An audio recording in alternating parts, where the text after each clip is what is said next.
അമേരിക്കയും ഇന്ത്യയും തമ്മിലുള്ള വ്യാപാര കരാർ ഒപ്പുവെച്ചതോടുകൂടി ഇനി ഇന്ത്യ റഷ്യയിൽ നിന്ന് എണ്ണ മേടിക്കില്ല.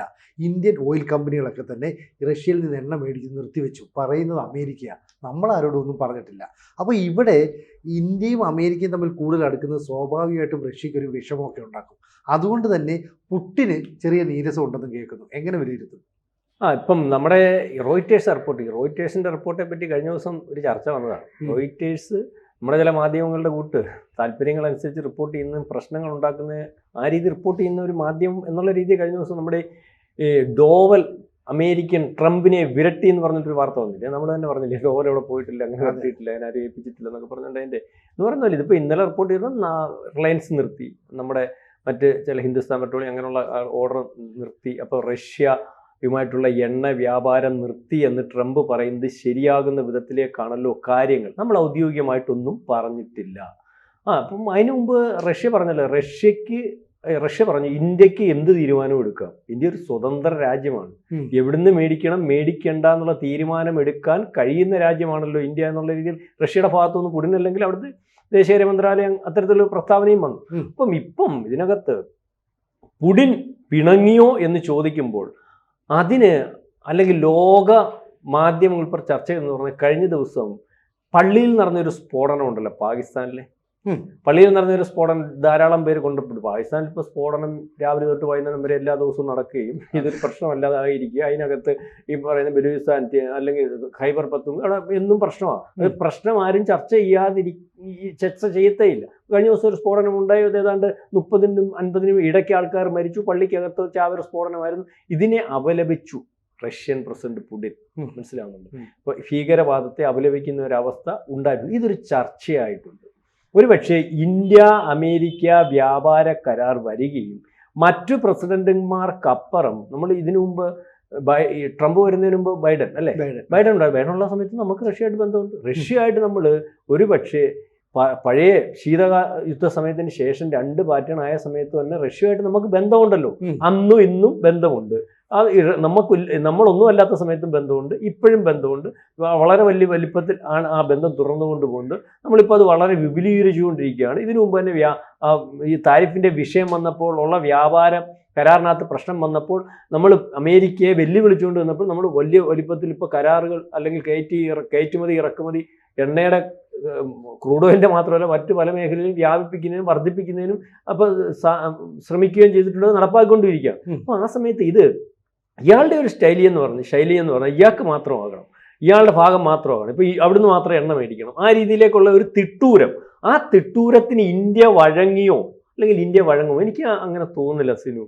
ഇന്ത്യൻ പ്രധാനമന്ത്രി റഷ്യയെ പോലെയുള്ള ഒരു പാർട്ണറെ അല്ലെങ്കിൽ അദ്ദേഹത്തിന് അറിയാം ആരാണ് ശരി ആരാണ് തെറ്റെന്ന്. എല്ലാവരോടും കളിച്ച് ചിരിച്ച് കൈ കൊടുത്ത് മുന്നോട്ട് പോകുന്ന രീതിയൊക്കെ ഉള്ളപ്പോഴും റഷ്യയുടെ പുടിനെ പിണക്കിക്കൊണ്ട് ട്രംപിനെ വിശ്വാസത്തിൽ എടുത്തുകൊണ്ട് പോകും എന്നുള്ള രീതിയിലേക്കുള്ള ഒരു കരാറും വരുമെന്ന് നമുക്ക് തോന്നില്ല. അതായത് ഇപ്പോഴത്തെ വ്യാപാര കരാർ എന്ന് പറഞ്ഞാൽ നമ്മൾ വിജയിക്കും, നമുക്ക് അനുകൂലമാകും. നമ്മൾ വിചാരിക്കുന്ന അവസ്ഥയിലാണ് കാര്യങ്ങൾ നടത്തിയിരിക്കുന്നത്. നമ്മുടെ ടെക്സ്റ്റൈൽ മേഖല അല്ലെങ്കിൽ ജുവൽസ് പിന്നെ മറ്റു പല മേഖലയിലുമൊക്കെ അതിനോട് മത്സരിച്ചു കൊണ്ടിരുന്ന രാജ്യങ്ങളെക്കാട്ടിൽ താരിഫ് കുറച്ച് വന്നതും നമുക്ക് ആ രാജ്യത്തും കൂടി നേരത്തെ ഉള്ളതിനെക്കാട്ടി കൂടുതൽ കയറ്റുമതി സാധ്യമാകുന്ന രീതിയിലേക്കാണ്. ഇതിന് സമാനമായിട്ട് കയറ്റുമതിക്കകത്ത് പ്രശ്നം വന്നപ്പോൾ മറ്റ് യൂറോപ്യൻ കൺട്രീസിനും G7 രാജ്യങ്ങൾക്കും അല്ലെങ്കിൽ GCC രാജ്യങ്ങൾക്കും ആകത്തൊക്കെ നമ്മളതിനെ സെറ്റ് ചെയ്ത് ഇപ്പം നമുക്കുണ്ടാവുമെന്ന് പറഞ്ഞ് ഇരട്ടി ആയിട്ടുള്ള രീതി വരും. അതായത് അത് നമുക്ക് നല്ല. പക്ഷേ അതിനകത്ത് നമ്മളിപ്പം റഷ്യയുമായിട്ട് പിണക്കം വന്നാൽ, അമേരിക്കയുമായിട്ടുള്ള ഈ കൂട്ടുകെട്ട് വന്നാൽ, റഷ്യയുടെ പുടിൻ ഇത്തരത്തിൽ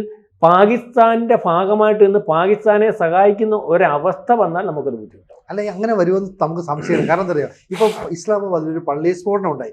അവിടെ ഒരു ചാവേറാണ് പൊട്ടിത്തെറിച്ചത്. ഇപ്പോൾ വ്ളാഡിമിർ പുടിൻ അങ്ങോട്ട് പറയുകയാണ്, പാകിസ്ഥാനെ നിങ്ങളുടെ അവിടുത്തെ ഭീകരവാദത്തിനെതിരെ നിങ്ങൾ നടത്തുന്ന പോരാട്ടത്തിന് ഞങ്ങൾ പിന്തുണ നൽകും, അത് ഈ പറയുന്ന പ്രാകൃതമായ നടപടിയാണ് ഉണ്ടായത്, ഞങ്ങൾ സഹായിക്കുക. എന്തിനാണ് പുടിൻ ഇപ്പോൾ പാകിസ്ഥാന് വേണ്ടിയിട്ട് ഇങ്ങനെ പറയുന്നത്? പാകിസ്ഥാനിൽ എന്ത് നടന്നാലും പുടിന് പ്രശ്നമൊന്നുമില്ല. ഇവിടെ ഇന്ത്യയും അമേരിക്കയും തമ്മിൽ അടുക്കുന്നു, അപ്പോൾ ഞങ്ങൾക്ക് ഇച്ചിരി പിണക്കമാണ്, അതുകൊണ്ട് പാകിസ്ഥാന് വേണ്ടിയിട്ട് ഞങ്ങൾ ചില കാര്യങ്ങൾ പറയുന്നു. എന്ന് വെച്ചാൽ ഇന്ത്യയെ നിങ്ങളുടെ ശ്രദ്ധ നോക്കിക്കോ, ഞങ്ങൾ പാകിസ്ഥാനെ സഹായിക്കുന്നുണ്ട് എന്ന് പറയാതെ പറയുകയാണ് പുടിൻ. ഒരു പിണക്കം പോലെ അല്ല പറയാതെ പറയുകയാണ് പുടിൻ. പുടിൻ എന്ന് പറയുന്ന ആ വ്യക്തിത്വത്തെ നമ്മൾ മനസ്സിലാക്കേണ്ടതെന്ന് പറഞ്ഞാൽ നിസ്സാരമല്ല. അതിനു വേണ്ടി കാര്യം പറയുന്ന ആളാ. കാര്യം പറയുന്നത് വളരെ കുറച്ചും പ്രവൃത്തി കൂടുതലുള്ള ആളാണ്, ഇന്ത്യൻ പ്രധാനമന്ത്രിയുടെ കൂട്ടാണ്. ഇപ്പൊ ഈ കാര്യം പറഞ്ഞതിനകത്ത് എന്തെങ്കിലും ആ രീതിയിലുള്ള ഒരു നീരസം ഉണ്ടെങ്കിൽ നമ്മളും റഷ്യയും തമ്മിൽ ഉള്ള ഒരു കാര്യം അറിയാമല്ലോ, റഷ്യയുടെ ബന്ധം ഭയങ്കരമാണ്. മാത്രമല്ല ഇതുപോലെ എണ്ണ മേടിക്കുന്നു, പിണ്ണാക്ക് മേടിക്കുന്നു, അല്ലെങ്കിൽ ആയുധങ്ങൾ മേടിക്കുന്നു. ഇപ്പൊ തന്നെ ആയുധങ്ങൾ മേടിക്കുന്ന മാത്രമല്ലല്ലോ, നമ്മൾ റഷ്യയായിട്ട് 2021 അല്ലെങ്കിൽ 2031 സാങ്കേതിക പങ്കാളിത്ത കരാർ, ഈ സാങ്കേതിക പങ്കാളിത്ത കരാർ എന്ന് പറഞ്ഞാൽ അവിടുത്തെ സാധനം മൊത്തവും അവിടെ ടെക്നോളജി കൊണ്ടുവച്ച് ഇവിടെ വെച്ച് നിർമ്മിക്കുക. S400 SU-57 എന്ന് പറയുന്ന അതിന്റെ വരെ യുദ്ധവിമാനത്തിന്റെ വരെ സാങ്കേതിക വിദ്യ തന്നിട്ട് ഇവിടെ കൊണ്ടുവച്ച് നിർമ്മിക്കുന്നതിന് വേണ്ടി, അല്ലെങ്കിൽ റൈഫിൾസ് നിർമ്മാണം നടന്നുകൊണ്ടിരിക്കും. ഈ രീതിയിൽ വലിയ വലിപ്പത്തിൽ ഒരുപക്ഷെ യുദ്ധം നടന്നുകൊണ്ടിരുന്നപ്പോൾ അവരുടെ ആയുധ വ്യാപാരത്തിനകത്ത് വന്ന കമ്മി 87% കമ്മി വന്നാ പറഞ്ഞു. കാരണം അവിടെ നിർമ്മിക്കാൻ പറ്റത്തില്ല, യുദ്ധം ഇതുകൊണ്ട് ഒരുമിച്ച് നടക്കത്തില്ല. അത് പരിഹരിക്കുന്നതിന് വേണ്ടി ഇന്ത്യ ഉപയോഗിക്കുന്നു. ഇന്ത്യ അത് ഇവിടെ നിർമ്മിക്കുന്നതുകൊണ്ട് വലിയ ഗുണമുണ്ട്. റഷ്യയുടെ കയ്യിൽ നിന്ന് ഡയറക്റ്റ് ആയുധം മേടിക്കാൻ പറ്റാത്ത രാജ്യങ്ങൾക്ക് ഇന്ത്യൻ ആയുധമാണെന്ന് പറഞ്ഞ് മേടിക്കാം. അങ്ങനെ പല വലിയ മാത്രമല്ല, ഇന്ത്യ എന്ന് പറയുന്ന രാജ്യമായിട്ട് റഷ്യക്ക് വലിയ താല്പര്യമോ അങ്ങനെ വിശ്വസിക്കാം, പറയുന്നത് അതുപോലെ ചെയ്യും. അപ്പൊ ആ രീതിയിലേക്കുള്ള കാര്യങ്ങൾ വലിയ രീതിയിൽ പോകുമ്പോൾ ഇയാളുമായിട്ടുള്ള കാര്യമാണ്. ഇവൻ ഏതാ രാവിലെ എണീറ്റ് ഒരു കാര്യം പറയാം, വൈകിട്ട് എണീറ്റ് വേറെ കാര്യം പറയും. ആരാ? ട്രംപ്. മാത്രവുമല്ല, നമ്മൾ ചതിയൻ രാജ്യം എന്നൊക്കെ ചൈനയെ പറയുമ്പോൾ ചതിയൻ രാജ്യം ചൈനയൊന്നും അല്ലപ്പാ, അതിനെക്കാട്ട് അമേരിക്കയാ. അവന്റെ താല്പര്യമല്ലാതെ വേറെ ഒന്നുമില്ല. ഇപ്പൊ നമ്മളോട് ഇപ്പൊ ഏറ്റവും അവസാനം മസിൽ പിടിച്ച് നമ്മളെ സമ്മർദ്ദത്തിലാക്കി നമ്മളെ ഇല്ലായ്മ ചെയ്യുന്നതിന് വേണ്ടി നോക്കി, സിന്ധൂരിൽ കൂടെ നോക്കി, അതിനുശേഷം ബംഗ്ലാദേശിലും പാകിസ്ഥാനും എവിടൊക്കെ പണിയാമോ അവിടൊക്കെ പണിഞ്ഞിടക്കെ നമ്മളിതെല്ലാം അവിടെ നിർത്തി ഇവനെതിരെ ലോക ജിയോ പൊളിറ്റിക്സിനകത്ത് ഇവനെതിരെ കാര്യങ്ങൾ നടത്തി, യൂറോപ്യൻ യൂണിയനകത്തും നാറ്റോയ്ക്കകത്തും കയറി പണിഞ്ഞു, ഒരുപക്ഷെ ബ്രിട്ടനുമായിട്ട് വലിയ കരാറുണ്ടാക്കി. അത് പിടിച്ചു നിൽക്കാൻ പറ്റുന്ന ഒരവസ്ഥയിൽ അല്ല. അമേരിക്ക തകർന്നുകൊണ്ട് അമേരിക്ക വീണ്ടും അടച്ചു കൂട്ടിക്കുക, അല്ല തകർന്നിരിക്കുക. അവിടുത്തെ വ്യാപാരികൾ ഇവനെ ഈ കാർഷിക മേഖലയിൽ ഒരുപക്ഷെ ഡീപ് സ്റ്റേറ്റ് എന്ന് പറയുന്നത് എല്ലാ രീതിയിലുള്ള വ്യവസായ വമ്പന്മാരതിനകത്തുണ്ടെന്നാണ് പറയുന്നത്. അതിന് കാർഷിക മേഖല കൈകാര്യം ചെയ്യുന്ന വമ്പൻ ഉൾപ്പെടെ കഴിഞ്ഞ പ്രാവശ്യം ഇലക്ഷൻ ഇയാളെ സഹായിച്ചെന്നുള്ള രീതിയിലൊക്കെ വാർത്ത വരുന്നുണ്ട്. അവരാണ് ഇവിടുത്തെ ഇവർ പറഞ്ഞു ഇന്ത്യയിലെ കാർഷിക മേഖല തുറന്നു തരാം, എവിടെ തുറന്നു കൊടുക്കുന്നത്, അവന്മാരിപ്പോൾ വലിയ പ്രശ്നമാണെന്ന് പറയുന്നത്. അപ്പൊ ഇതിൽ സമ്മർദ്ദമുണ്ട്, ആ രീതിയിലുള്ള സമ്മർദ്ദം അതിജീവിക്കുന്നതിന് വേണ്ടി. പക്ഷേ ഇപ്പൊ വരുന്ന വാർത്ത റഷ്യയിൽ നിന്ന് എണ്ണ മേടിക്കാൻ അല്ലെങ്കിൽ നമ്മൾ തയ്യാറായതെന്നത് യുക്രൈൻ റഷ്യ വാർ തുടങ്ങിയ സമയത്ത് ഈ പറയുന്ന ബാൻ ഏർപ്പെടുത്തുമ്പോൾ അമേരിക്കയും യൂറോപ്യൻ യൂണിയനും എണ്ണയുടെ വില നിയന്ത്രിക്കുന്നതിന് വേണ്ടി ഞങ്ങൾക്ക് ഇനി മേടിക്കാൻ പറ്റത്തില്ല, ഒരു പരിധിവരെ അത് കൈകാര്യം ചെയ്യുന്നതിന് വേണ്ടി ഇന്ത്യ മേടിക്കും. അതിന് മുമ്പ് 0.4% അല്ലേ നമ്മൾ മേടിച്ചോണ്ടിരുന്നത്, അന്ന് നമ്മൾ മേടിച്ചു. ഇപ്പം ഇയാളുടെ താല്പര്യങ്ങൾ, അതായത് താല്പര്യം എന്ന് പറഞ്ഞാൽ നമുക്ക് വലിയ പർച്ചേസിങ് കപ്പാസിറ്റി ഉണ്ട്. ഏതാണ്ട് 11 ലക്ഷം കോടി തൊട്ട് 14 ലക്ഷം കോടി രൂപയുടെ വരെ ഒരു കൊല്ലം പർച്ചേസ് ചെയ്യുന്നുണ്ട്. അതിപ്പോൾ റഷ്യ കുറച്ച് ചെയ്യുന്നുണ്ട്, റഷ്യയിൽ ചെയ്യുന്നു.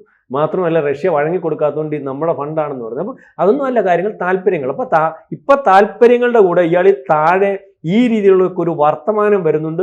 ഇന്ത്യക്കകത്ത് ഒരുപക്ഷെ റിലയൻസ് എന്ന് പറയുന്ന കമ്പനി ഒരു കമ്പനി മാത്രം, അവർക്ക് അമേരിക്കയെ വിരട്ടിയാൽ ചിലപ്പോൾ വിരളേണ്ടി വരും. നേരത്തെ അങ്ങനെ പ്രശ്നം വന്നിട്ടുണ്ട്. കാരണം ഇത് മാത്രമല്ല, വേറെ ചില കയറ്റുമതികളും ഒക്കെ ഉണ്ട്, ക്രൂഡ് ഓയിൽ മാത്രം. നേരത്തെ ആ പ്രശ്നം വന്നപ്പം പിന്നെ ചെന്നിട്ട് റഷ്യയുടെ എണ്ണ ചോദിച്ചപ്പോൾ റഷ്യ എണ്ണ കൊടുത്തില്ല, അങ്ങനത്തെ ഒരു വിഷയമുണ്ട്. ഏതായാലും നമ്മളീ പറയുന്നത് പോലെ അറിയത്തില്ല.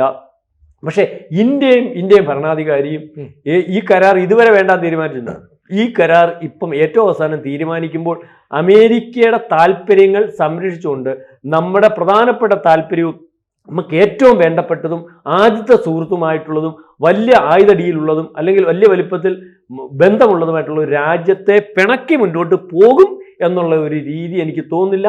അതിന് നരേന്ദ്രമോദി ഒരിക്കലും തയ്യാറാവത്തില്ല. ഏതായാലും ഇതിന്റെ കാര്യങ്ങളൊന്നും വ്യക്തത വരുത്തി പറഞ്ഞിട്ടില്ല മോദി, മനസ്സിലാവുന്നു. പക്ഷെ ഒരു കാര്യം ഇപ്പോൾ നമുക്ക് ഉറപ്പാണ്. കാരണം ഇപ്പോൾ അമേരിക്കയായിട്ട് നമ്മൾ യുദ്ധവിമാനം മേടിക്കും, F-35 തരാമെന്നൊക്കെ പറയുമെങ്കിലും ആ യുദ്ധവിമാനത്തിന് എന്തെങ്കിലും പറ്റിയാൽ അല്ലെ അറ്റകുറ്റപ്പണി നടത്തണമെങ്കിൽ നമ്മൾ അമേരിക്കയുടെ സഹായം വേണം. ഇവിടെ SU-57 എന്ന് പറഞ്ഞ 5ാം തലമുറ യുദ്ധവിമാനം റഷ്യ തരാമെന്നല്ല പറയുന്നത്, അത് ഇന്ത്യയിൽ വെച്ച് നിർമ്മിച്ചോളാനാണ് പറയുന്നത്, നിങ്ങൾക്ക് ടെക്നോളജി കൊണ്ട് തരാമെന്ന് പറയുന്നത്. അങ്ങനെ ഉദാര മനസ്കതയുള്ള ഒരു റഷ്യ എന്ന് പറയുന്ന രാജ്യവുമായിട്ട് നമ്മൾ ഒരു വിധത്തിലുള്ള പിണക്കത്തിനും പോകില്ല.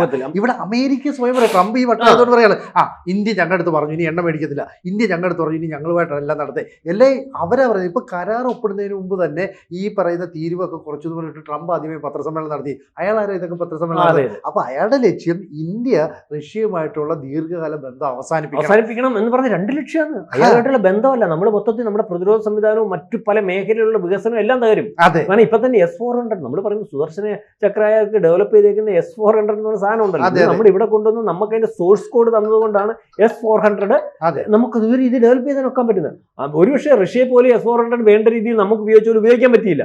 അല്ല, നമ്മുടെ അവരുടെ സാങ്കേതിക വിദ്യ നമുക്ക് തന്നുകൊണ്ട് നമ്മുടെ സാങ്കേതിക വിദ്യ കൊണ്ട് ഡെവലപ്പ് ചെയ്താണ്. ഇനി S-400 വീണ്ടും വരുന്നു. S-500 അതിന്റെ സാങ്കേതിക വിദ്യ, അതിന്റെ നിർമ്മാണം പോലും നമുക്ക് തരാമെന്ന് പറയുന്നു. അപ്പം S-400 ഇനി തരാതിരിക്കുക. നമ്മൾ പറയും, നമ്മളൊരു സങ്കല്പം പറയോ, ആ രീതിയിലേക്ക് റഷ്യ ഒരു തീരുമാനം എടുത്ത് നാളെ മുന്നോട്ട് പോകാൻ ഇന്ത്യ രീതി ബാധിക്കും. മനസ്സിലായി? S-400 പിൻവലിക്കുക, ഇനിയുള്ളത് തരുന്നില്ല, സാങ്കേതിക വിദ്യ തരുന്നില്ല, നമ്മളുമായിട്ടുള്ള ബന്ധം വേണ്ട, പ്രതിരോധ കരാർ വേണ്ട, അല്ലെങ്കിൽ ആ പഴയ ബന്ധം വേണ്ട, ആ രീതിയിലേക്ക് പുടിൻ തീരുമാനിച്ചാൽ, റഷ്യ തീരുമാനിച്ചാൽ അത് നമുക്ക് വലിയ പ്രശ്നമല്ല, നമുക്ക് വലിയ നഷ്ടം, വലിയ തിരിച്ചടിയാ. അപ്പൊ ആ രീതിയിലേക്കൊക്കെ പുടിനും റഷ്യയും പോകത്തില്ല. കാരണം ആരില്ലാത്തപ്പോഴും സഹായിച്ചത് നമ്മളാണ്.